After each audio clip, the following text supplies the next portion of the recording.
morning, this is Francesca Evans from LymeOnline bringing you all of this week's top stories from the local area. The Mayor of Lyme Regis has called for faith, hope and tolerance as the town has eased out of lockdown. Councillor Brian Larkham has issued a statement to residents and business owners asking them to have faith in the town and to try to look beyond the present situation. As the government begins to ease its lockdown restrictions, the Mayor said this presents a number of challenges for the town as it balances health and well-being with the need to secure a sustainable future.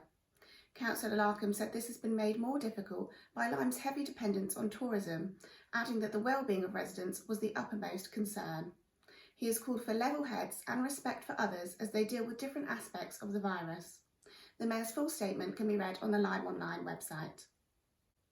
The Marine Theatre in Lyme Regis has launched a fundraising campaign to ensure it can reopen after lockdown. The theatre closed its doors in March when lockdown was first introduced to help the fight against coronavirus.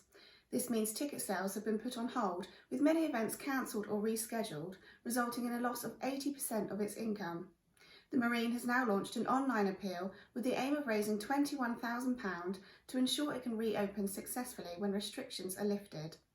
The theatre celebrated its 125th anniversary last year and recently brought names such as Sir Ian McKellen and Bill Bailey to the town. You can support the fundraising appeal via the link shown on screen now. West Dorset MP Chris Loder has issued a response to Prime Minister's Chief Advisor Dominic Cummings reportedly breaking lockdown rules, which has sparked a huge public row. In March, Mr Cummings drove 260 miles from London to his parents' farm in Durham with his wife and child after his wife started showing symptoms of coronavirus, as he was concerned about providing childcare if they both became sick. In mid-April, he was then spotted with his wife and son at Barnard Castle, a 30-minute drive from his parents' home. He said he had made the trip in order to test his eyesight, which he had become concerned had been impaired by coronavirus. His actions, which were recently revealed by the national press, have sparked a huge public row, with some calling for Cummings to resign. Prime Minister Boris Johnson has stood by his advisor, saying he acted legally and responsibly. Conservative MP Chris Loder said he has received correspondence from many West Dorset constituents regarding Cummings over the last few days and has now released an official statement. He said he did not agree with Cummings' decision to drive to Durham, although he did not break the law in doing so, but his decision to then drive to Barnard Castle was much more questionable.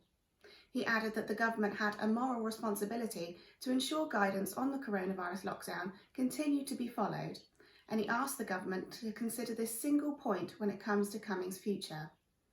Mr Loder added that whether the public agreed with Cummings or not, the abuse and threats he and his family had received were unacceptable. Again, you can read the full statement on the LymeOnline website.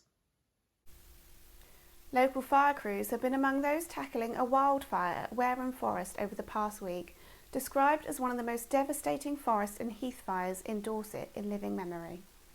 The fire was sparked on Monday, May 18th, and crews continued to tackle the blaze for over a week as it destroyed 220 hectares of forest, the size of more than 230 football pitches.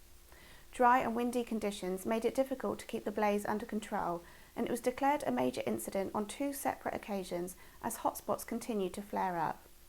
The cause of the fire is now believed to have been accidental after multiple disposable barbecues, campfires and glass bottles were found in the area. Lyme Regis fire crew were called to the scene at least 4 times and Charmouth's crew 7 times. Other local crews involved in the incident have included Bridport, Axminster and Seaton. Dorset High Streets are set to benefit from a boost of £335,000 from the government. The money will come from the £50 million Reopening High Streets Safely Fund and will be allocated to high streets across the county by Dorset Council, working in partnership with town and parish councils and local businesses. Dorset Council has said that some of the possible measures it is considering include new signs, street markings and temporary barriers. It will also look at localised marketing campaigns to explain the changes and reassure people that high streets are open for business. Residents of Lyme Regis took part in the final Clap for Our Carers event last night. Joining the national initiative for the 10th and final week, residents clapped for NHS staff and other key workers from their front doors, windows and gardens. Lyme Regis fire crew also took part, applauding and setting off full sirens from the station. And finally, Upline resident Anita Rowley has a long weekend ahead of her as she hosts a 24-hour games marathon for charity. Anita will be raising funds for Cancer Research UK by playing board games and cards for 24 hours via conferencing app Zoom. She has already almost reached her £500 target, and you can donate or find out how to join in via the link shown on screen now. Best of luck, Anita.